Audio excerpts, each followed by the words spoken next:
Ibu-ibu, bapak-bapak dimas sekalian, rahmat Allah Subhanahu wa taala.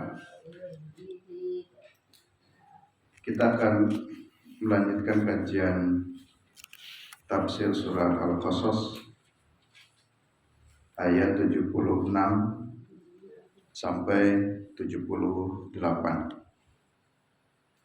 Pada ayat 76 dan 78 ini akan menceritakan tentang kisah Qarun. Yang kisah ini sering kita dengar, itu tentang Qarun. Qarun itu orang yang kaya. Saking kayanya, nanti orang untuk membawa kunci gudang kekayaannya saja itu susah sekali, harus dibawa oleh banyak orang yang kuat. Dan nanti pada akhir ceritanya Qarun itu akan ditenggelamkan dengan semua hartanya, sehingga kalau istilah orang menemukan harta itu sebutnya harta Qarun. Cuman kadang anehnya orang Indonesia nyari harta Qarun di Gunung Merapi, padahal Qarunnya di Mesir. Jadi meninggalnya di luar sana, tapi orang-orang sini pada mencari harta Qarun. Karena Qarun dianggap istilah harta Qarun itu harta karun. Harta karun itu ya harta simpanan. Baik, mari kita uraikan satu persatu. Ayat 76. Inna Qaruna kana min qaumi Musa. Sesungguhnya Qarun itu termasuk bagian dari kaumnya Musa. Fabagha alaihim, hanya Qarun ini telah membuat aniaya. Jadi Qarun itu termasuk dari umat Nabi Musa. Arafna anna Qaruna wa ibnu Yuskhur bin Kohas. Qarun itu namanya Yuskhur bin Kohas, jaddu Musa, fahuwa ibnu ammihi.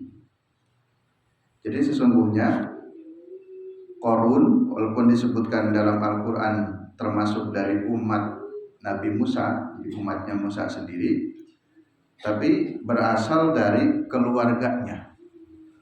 Jadi keluarganya putra dari pamannya. Jadi anaknya pamannya Qarun. Berarti Qarun dengan Nabi Musa apa? Anak paman itu sepupu. Nah, jadi Musa dengan Qarun itu adalah sepupu. Di anak dari pamannya.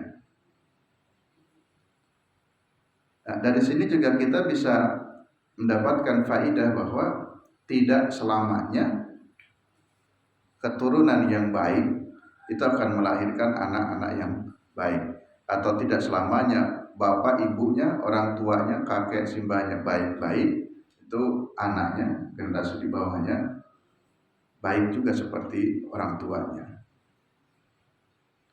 Sebagaimana tidak selamanya orang tua yang buruk, orang tua yang jahat pun melahirkan anak yang jahat. Jadi belum tentu.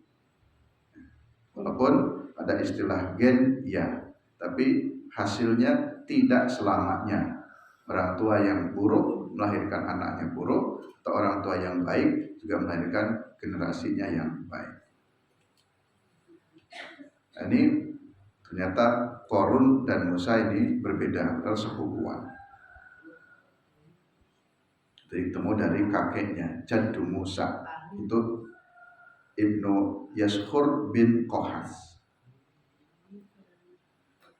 Wa qala Ibnu Abbas, menurut Ibnu Abbas,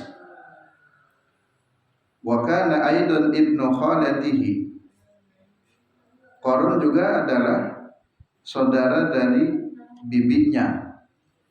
Jadi masih ada hubungan persaudaraan dengan Musa itu dari jalur khalati, bibinya.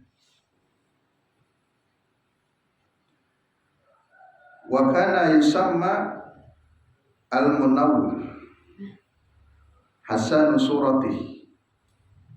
Qarun juga disebut itu al-munawwir. Munawwir itu yang bercahaya. Kenapa disebut bercahaya? Karena hasan surati. Jadi wajahnya itu tampan. Nah, jadi si Qarun itu wajahnya tampan, ganteng. Tapi kemudian nanti dia sombong karena kekayaannya. Wa kana ahfadu bani Israila lit-Taurat wa aqra'uhum. Masih kata Ibnu Abbas, gambaran Qarun, profil Qarun itu selain tampan, ganteng, ternyata beliau juga si Qarun ini hafal Alkitab. Kalau kita hafal Quran, kalau Qarun itu hafal kitab Taurat. Jadi Qarun itu termasuk orang yang hafal At-Taurat wa qra'uhum dan termasuk bagus bacaan Tauratnya. Dibandingkan dengan kaum Bani Israel yang lainnya. Nah, jadi Qarun itu sesungguhnya profil aslinya bagus itu. Seorang yang hafal Alkitab, Taurat, kemudian bagus. Tapi kemudian famunafikun. Nah, si Qarun menjadi orang munafik.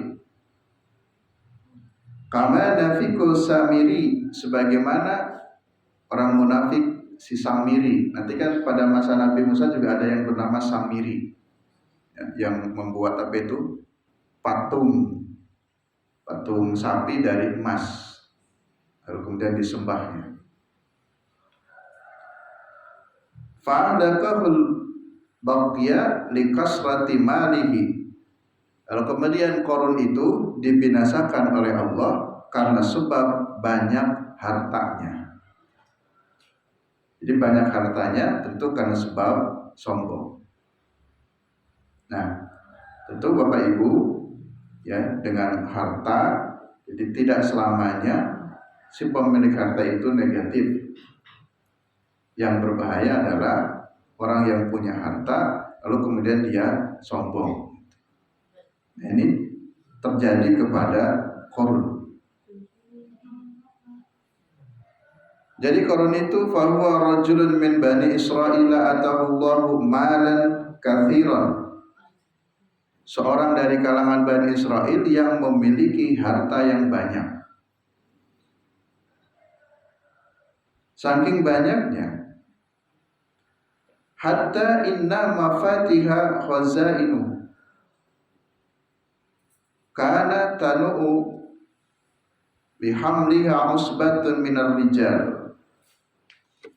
Untuk membawa kuncinya saja. Jadi kalau ini gudang hartanya si Qarun, kan dikunci pintunya itu kan kita kuncinya mudah. Satu orang bisa.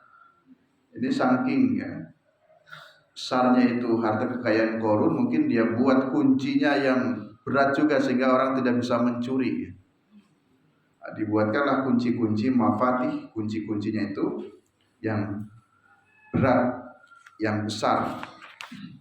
Kalau apa kata Al-Quran, wa atainahu minal kunuz ma inna mafatihahu latanu bil usbati ulil quwwah.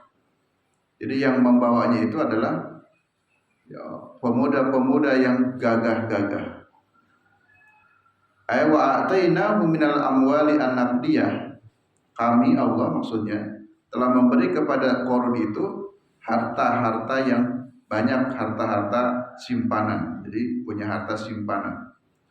Nah, harta simpanan itu disimpan di satu tempat, khazainuha. Khazainu itu khizanah, lemari maksudnya. Maksudnya gudang-gudang, disimpan di dalam gudang-gudangnya, yang itu gudang dibuatkan kunci-kuncinya sangat besar sekali. Harus dibawa untuk membuka gudang itu dengan mengangkat kuncinya saja. Al-jama'atul kasirah al-qawiyatu minan nas. Jadi harus dibawa, diangkat kuncinya oleh bareng-bareng. Jama'atun kasirah, orang yang banyak, yang gagah.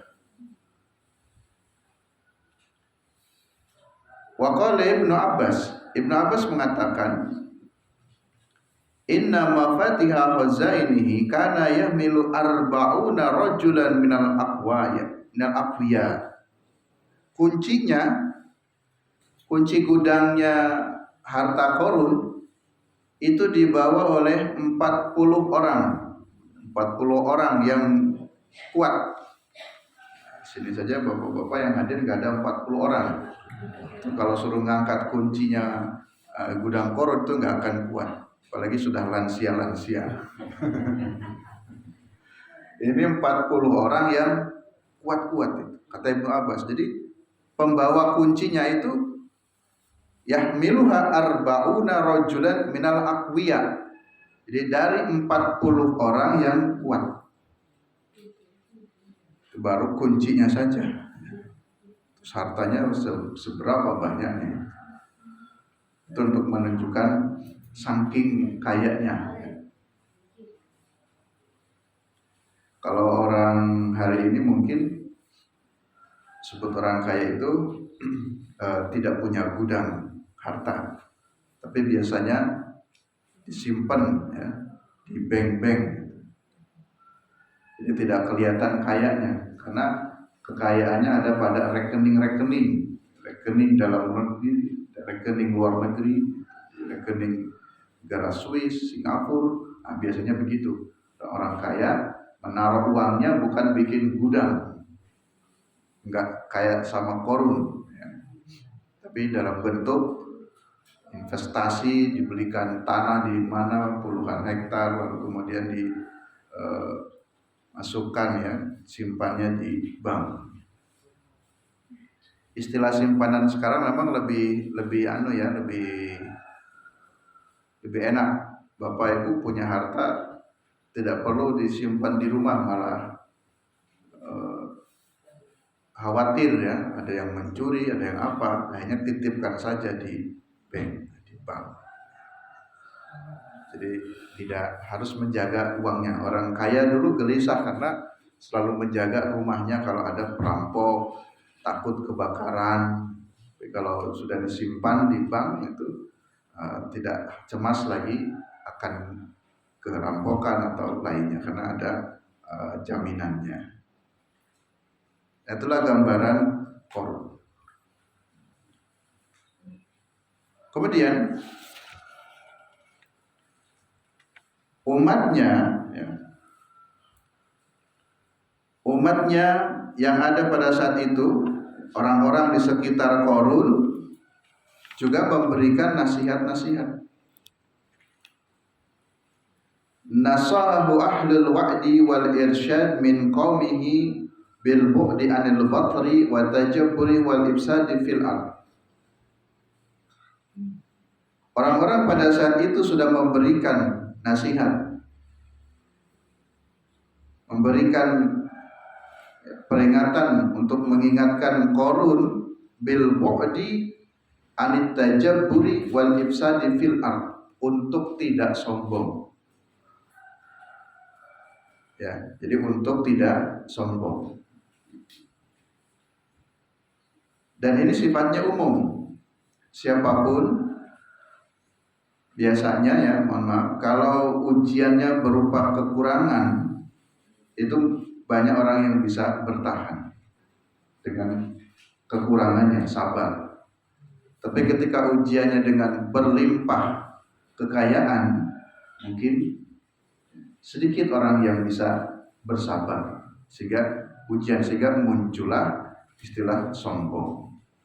Kita pernah mendengar berita bagaimana anak seorang pejabat, dan dia kerjanya di pajak, direktur pajak. Jadi karena orang tuanya kaya, akhirnya anaknya itu merasa dirinya lebih unggul dengan teman-teman lainnya, pakai kendaraannya yang lebih mewah, bangga sekali kalau mewah untuk menunjukkan orang tuanya kaya. Itu kesombongan bisa turun kepada anak. Mungkin orang tuanya tidak sombong, atau dalam banyak hal juga siapapun itu bisa jadi terkena ujian yang seperti itu. Sehingga diingatkan, jangan tajabur, jangan ifsad fil ardi. Dan juga banyak disarankan fil qarun ini wa yasta'mila maluhu fi mardatillahi. Bagaimana menggunakan harta itu pada jalan-jalan yang diridhai oleh Allah. Masya Allah, alhamdulillah, bapak itu, ibu itu selalu berderma, dan pembangunan ini, pembangunan itu selalu hadir. Itu bagus itu. Dan kita juga perlu harus ada orang-orang kaya yang dermawan. Jadi gunakan hartanya yasta'milu maluhu fi mardatillah, untuk mencari keridhaan Allah, bukan untuk bersombong-sombong. Ma'a al-intifa'i bi ba'di fil masalihi dunya. Tentu harta itu juga untuk disisihkan untuk keperluan dunianya.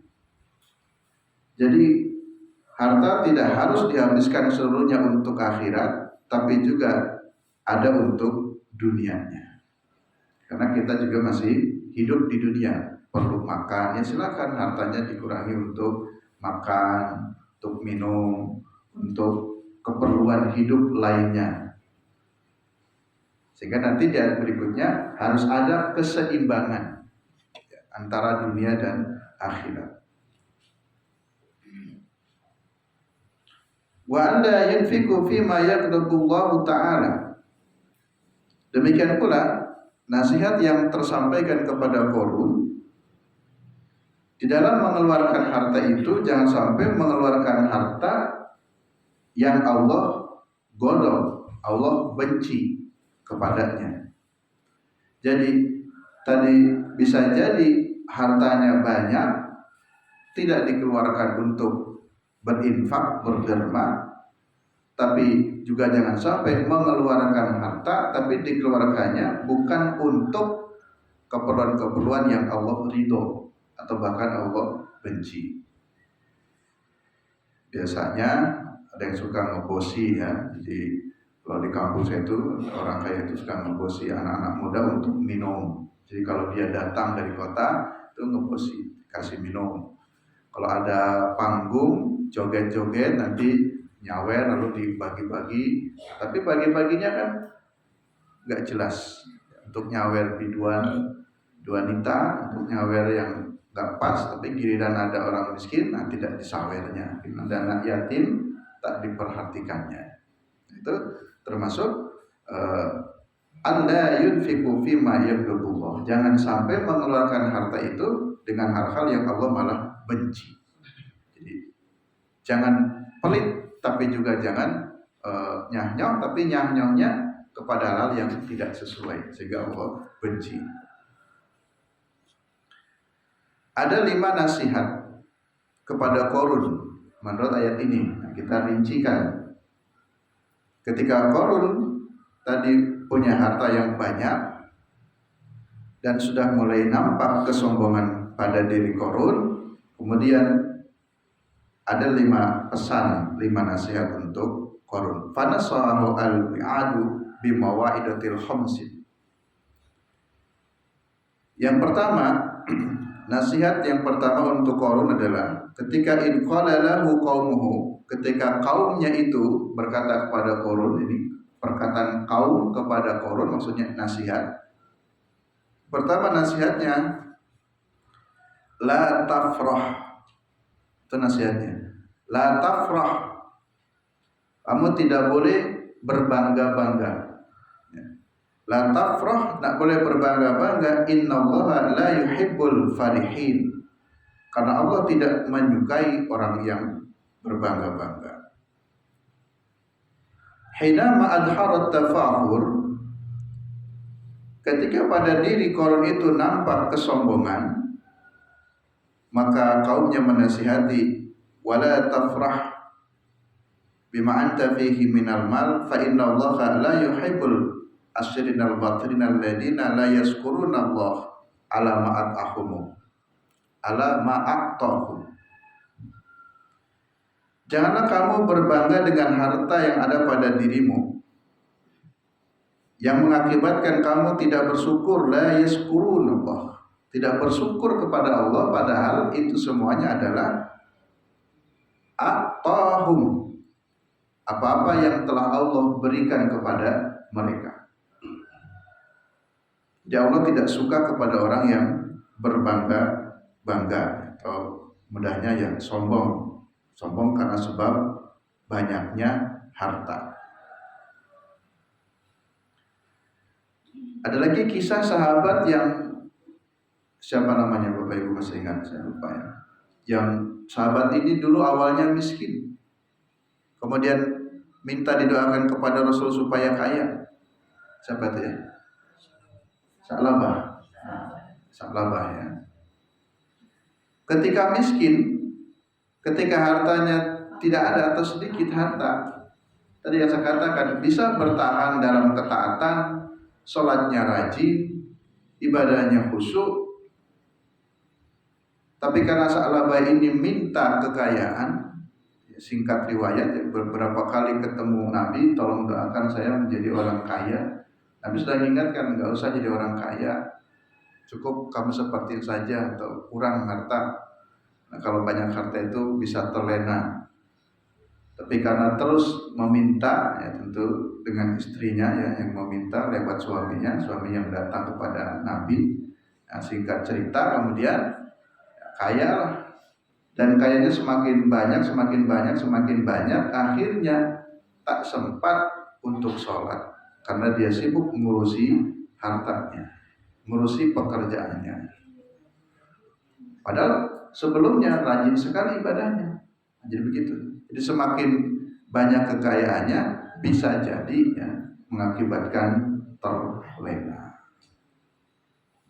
Tapi sekali lagi tidak semuanya seperti itu. Hanya ini mengingatkan bersama-sama terkadang terlihat banyak orang yang terlena karena sebab kekayaan. Nah ini yang pertama, la tafrah, jangan bangga, jangan sombong. Maka kita suami istri dan anak-anak untuk saling mengingatkan. Kalau suami melihat ibunya mulai sedikit agak sombong, Bu, tidak begitu loh. Itu beliin kalung, dikeluarkan, beliin gelang supaya kelihatan tangannya gini-gini terus. Ini bajunya biar kelihatan. Atau jangan-jangan dah nampak tafahur. Nah, maka suami segera mengingatkan, dah harus begitu. Bukan melarang pakai gelang, bukan melarang pakai kalung. Tapi kemudian sudah mulai ada bentuk kesombongan. Ya. Nah, jadi segera diingatkan oleh suami. Demikian pula istri mengingatkan suaminya, atau bapak ibu mengingatkan anak-anaknya, nak, tidak usah begitulah, tidak usah sombong. Ya, kalau berangkat sekolah bisa pakai pit, cuman dekat saja sekolahmu ya pakai pit saja, nggak usah bawa mobil, walaupun kamu bisa nyetir mobil, umpamanya ya. Walaupun tidak harus begitu juga, intinya yang nampak oleh kita ini kayaknya anak bisa jadi sombong, cara bicaranya yaitu dengan adiknya saja sudah mulai nampak sombong umpamanya. Nah maka kita segera preventif ya, supaya jangan sampai berlanjut kesombongan itu. Karena sekali lagi siapapun, innallaha la yuhibbul farihin. Allah tidak menyukai ya, orang-orang yang membanggakan diri.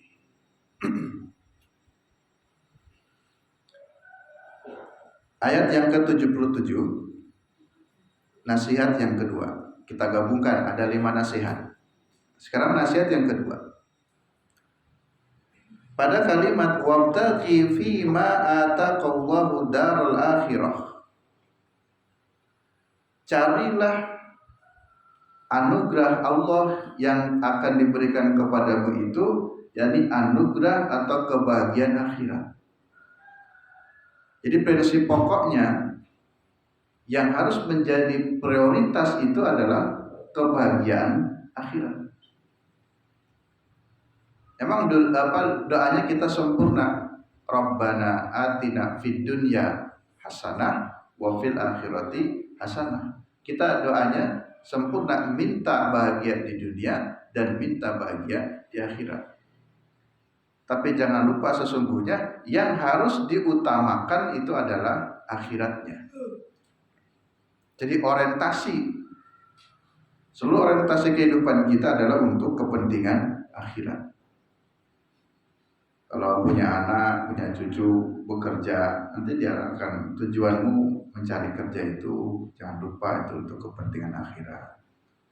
Kuliah setinggi-tingginya, jangan lupa ilmumu itu bukan untuk kesombongan tapi untuk akhirat. Kamu bisa beramal dengan ilmu, bisa beramal dengan pekerjaanmu, kamu bisa beramal dengan potensi yang ada pada dirimu, seluruhnya diarahkan orientasinya untuk kepentingan akhirat. Tidak ada yang salah mau kuliah di kedokteran, mau kuliah di ahli IT atau apapun, tapi jadilah dokter yang baik, jadilah ahli IT yang baik, sehingga dengan ilmumu itu bisa mengantarkan kepada akhirat. Itu pesan utamanya, wabtaghi fima ataqallahu daral akhirah. Yang ketiga, nasihat yang ketiga untuk Qarun, ini konteksnya Qarun ya, tapi juga nasihatnya untuk kita semuanya. Wala tansa nasibaka minad dunya. Jangan kamu melupakan bagian hidupmu ini dari dunia. Artinya dunia pun tetap harus kita pikirkan. La tatruk ifdaka min ladati dunya allati abaha Allah. Ya, kita juga tidak boleh meninggalkan dunia yang memang Allah membolehkannya. Itu bagian dari kelezatan dunia, min ladati dunia. Tapi kata kuncinya allati abaha Allah, yang Allah membolehkannya.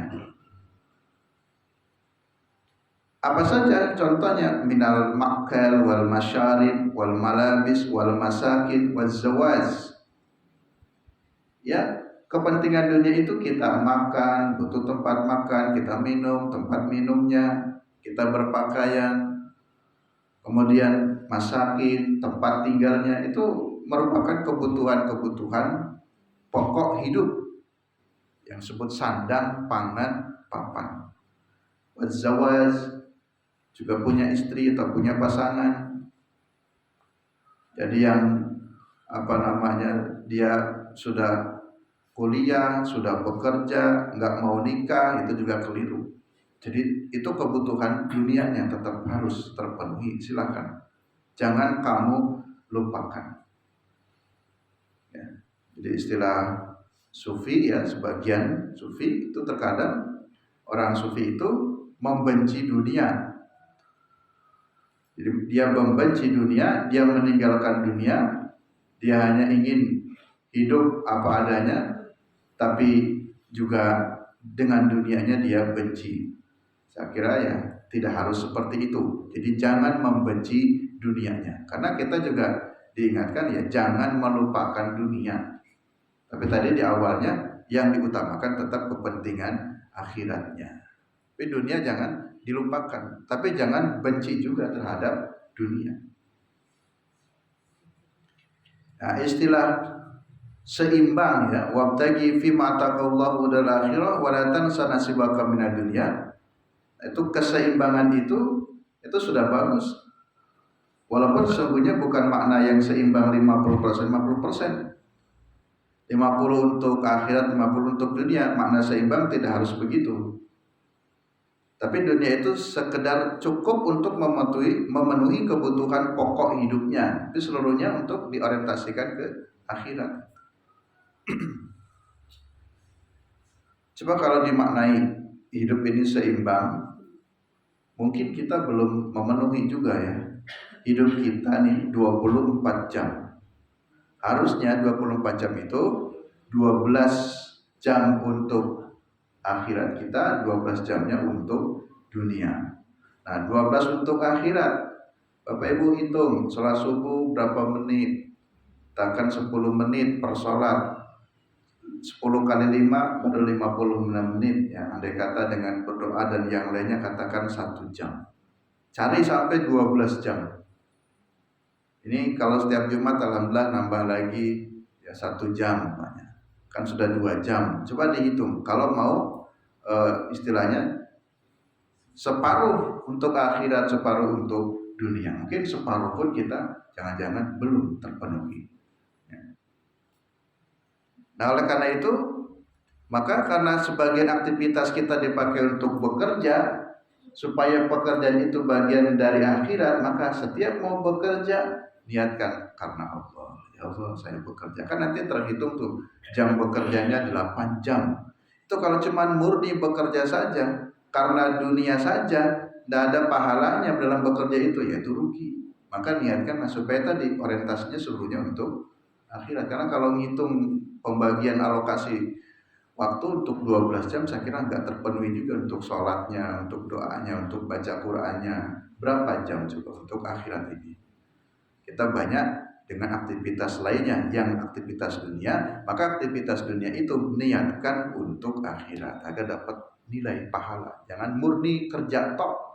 Niatkan saja, niat bismillah, dengan kerja ini diniatkan untuk menafkahi anak istri, untuk menafkahi keluarga. Ibu-ibu yang bekerja juga niatkan bismillah dalam rangka membantu suami, ya, walaupun yang wajib kerjakan suami, tapi wanita yang bekerja dia niatkan niat ibadah membantu ya ekonomi suami untuk anak dan keluarga. Itu mudah-mudahan jadi nilai pahala sehingga nanti bisa ketemu, ya. Wabtagi fi ma taqallahu dal akhirahnya. Qala Ibnu Umar, berkata Ibnu Umar. Nah, ini sering kita dengar. Ternyata ini dalam tafsir ini adalah perkataan Ibnu Umar. I'mal li dunyaka ka'annaka ta'isu abadan wa'mal li akhiratika ka'annaka tamutu ghadan. Ini sering kita dengar, ini bagus sekali. Dan ini adalah perkataan Ibnu Umar. Ini bukan hadis, tapi perkataan Ibnu Umar. I'mal li dunyaka ka'annaka ta'isu abadan. Jadi Bapak Ibu, ya, Mas sekalian, kalau kita sedang bekerja, maka ketika bekerja itu harus sungguh-sungguh dalam bekerjaanmu. Seolah-olah ka'annaka ta'isu abadan, kita itu akan hidup selamanya. Jadi akan hidup selamanya itu jadi sungguh-sungguh, wah ini untuk bekal. Nah, kita akan hidup lama untuk memberi nafkah keluarga. Kalau nyantai-nyantai, hidupnya hanya untuk hari ini saja, besok kalau pas sakit gimana? Gak bisa memberi nafkah keluarga. Jadi kalau sedang bekerja, jangan mikir mati. Aduh, kalau mati saya gimana? Akhirnya kerjanya nggak semangat. Jadi kalau sudah bekerja, tidak apa-apa, fokuslah bekerja, sungguh-sungguh. Yang tadi niat kerjanya juga untuk akhirat. Wa'mal li akhiratika ka'annaka tamutu ghadan. Demikian pula kalau Bapak Ibu kita semuanya sedang melakukan aktivitas, ya, aktivitas untuk akhirat. Dalam aktivitas akhirat pun sungguh-sungguh. Kalau sholat sungguh-sungguh khusyuk. Seolah-olah besok ini saya akan mati. Bagaimana kalau besok mati? Kalau sholatnya nggak benar, kalau sholatnya nggak khusyuk, kalau ibadahnya ya, belum serius. Jadi ada kesungguhan ketika beribadah, ibadahnya sungguh-sungguh, seolah-olah wah besok kalau saya meninggal dunia, gimana kalau hari ini nggak ibadah? Mungkin saya nggak dapat nilai untuk akhiratnya. Jadi begitu. Itu disebut dengan nilai keseimbangan antara dunia akhirat. Ketika akhirat sungguh-sungguh dengan penuh kehusuan, bayangkan kalau besok kita meninggal dunia, kita tidak bisa ibadah lagi. Jadi sungguh-sungguh. Setiap sholat itu kita merasakan atau membayangkan, ya Allah, andai kata ini sholat yang terakhir saya, ya Allah, gitu. Jadi akhirnya kan sholat itu akan penuh kehusuan. Setiap kali sholat, masuk sholat duhur, konsentrasi, khusyuk. Andai kata ini sholat duhur yang terakhir, mungkin besok saya nggak bisa sholat lagi. Jadi akan memberikan yang terbaik ibadah kita. Sebagaimana tadi dalam bekerja pun begitu. Ini pesan yang ketiga. Pesan yang keempat, wa ahsin kama ahsanallahu ilaik. Berbuat baiklah. Maksudnya wa ahsin ila khalqihi kama ahsana rabbi ilaik. Berbuat baiklah kepada orang lain kama ahsanallahu ilaika, sebagaimana Allah telah berbuat baik kepadamu. Di dalam kisah Qarun ini, wahai Qarun, berbuat baiklah kamu kepada yang lain, karena sesungguhnya Allah lah yang telah memberikan kebaikan kepadamu. Jadi istilah harta atau apapun yang ada pada diri kita itu sesungguhnya hanya titipan. Gimana sih istilahnya orang nitip? Namanya nitip, suatu saat kan akan diambil kembali. Coba ada seseorang, ada tetangga bilang pada kita, Bu, saya nitip motor Bu ya, kebetulan saya mau mudik. Itu cuma nitip. Kalau namanya dititipi motor oleh tetangga, jangan diaku-aku itu motor kita, itu motor tetangga. Yang pada suatu saat itu tetangga akan datang lagi, Bu mohon maaf, motornya mau saya ambil lagi. Nah ketika mau diambil malah nggak terima. Jangan, saya sudah senang motor ini. Ini kan bukan motor ibu, ini motor saya. Kira-kira begitu. Allah ini kan cuma nitip. Saya titipkan kebahagiaan harta lewat ibu, lewat bapak. Saya titipkan kebahagiaan ini melalui bapak ibu. Tapi ini semuanya titipan Allah.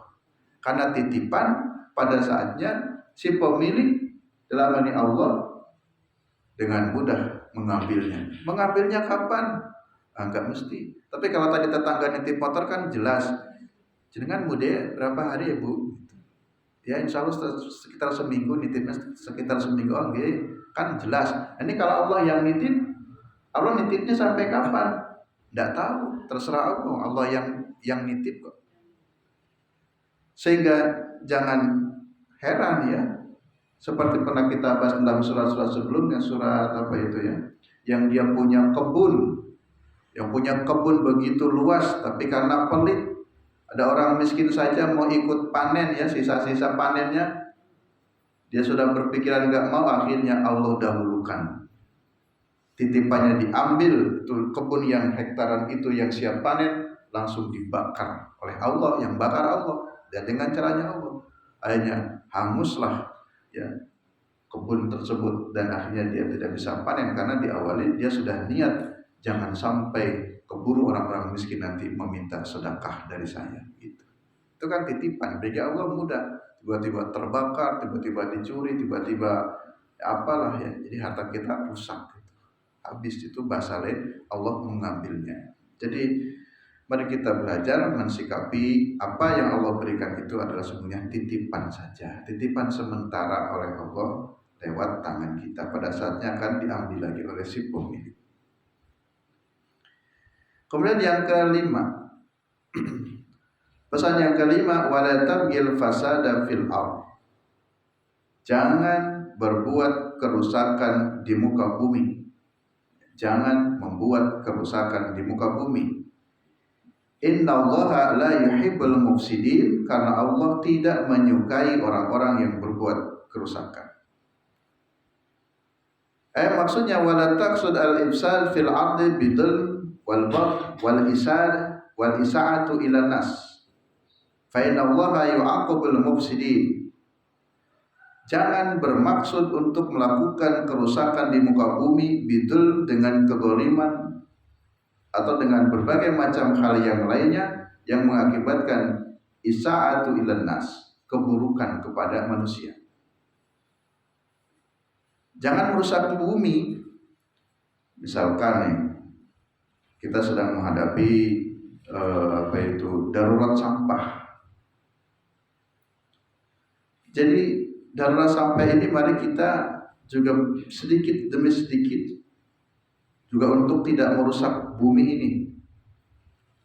Maka bagaimana belajar pemanfaatan terhadap sampah? Kan kasihan kalau semua apa yang telah kita pakai jadi sampah lalu dibuang semuanya, lalu lewat ke TPS. Orang yang dekat TPS itu kan merasakan bau busuknya sampah. Coba kalau TPS di depan rumah kita juga akan merasakan tak nyaman. Akhirnya semua orang akan berpikir menolak, saya nggak mau membuang sampah ke TPS ini karena ini TPS ini adalah lingkungan kami. Nah, itu kalau semua orang berpikir begitu, jadi repot, terjadilah darurat sampah. Jadi mari kita berpikir juga solutif, menciptakan solusi-solusi tentang sampah, jangan sampai merusak ya, muka bumi dengan itu. Karena sebab manusianya itu sendiri, kita memproduksi sampah sebanyak-banyaknya, tapi kita tak memikirkan solusi dari hasil pemakaian yang dipakai oleh manusia itu sendiri. Setiap RT mungkin punya apa caranya untuk ya, menangani atau mengolah sampah. Karena ini kerusakan. Nggak bisa buang, akhirnya semua solusinya bakar. Bayangkan setiap rumah membakar sampah, itu polusi semakin banyak itu. Hanya kita sedang merusak diri kita sendiri. Jadi bumi yang kata Al-Quran Dhaharal fasadu fil bari wal bahri bima kasabat aydinas itu yang kita lah memang menyadari kita juga menjadi perusak, bagian dari perusak muka bumi ini. Nah, ini adalah problem bersama. Janganlah menjadi bagian orang-orang yang merusak muka bumi. Secara tidak sadar kita ikut bagian jadi perusak di muka bumi. Orang terkena ispa, orang terkena ini, itu ternyata akibat dari kita manusia itu sendiri. Atau kerusakan dalam bentuk yang lain, tadi bidelem, kedoliman, hanya untuk kekuasaan, kepentingan sebagian orang atau sekelompok orang, lalu kemudian mengacaukan aturan, mengacaukan undang-undang dan seterusnya. Itu juga jangan sampai itu merusak kekacauan di muka bumi. Jadi kerusakan di muka bumi bentuknya banyak. Dan innallaha la yuhibbul mufsidin. Inilah 5 nasihat dari kaumnya kepada Qarun. Yang terakhir ayat 78. Bagaimana respon Qarun ketika diberi nasihat? Nah, jadi strukturnya begitu ya. Jadi ayat 76, 77, 78 ternyata indah itu strukturnya. Ada kisah Qarunnya, lalu kemudian ada nasihatnya. Terus sekarang bagaimana sikap si Qarun ketika mendapatkan nasihat-nasihat tersebut? Ada 5 pesan nasihat kepada Qarun secara khusus dan umumnya pada kita. Nah, di ayat 78 Qarun membantah. Si Qarun ini tidak mau menerima nasihat.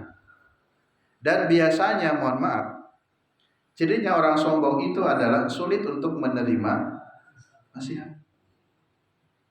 Cirinya orang sombong itu sulit untuk mendengarkan saran dari orang lain.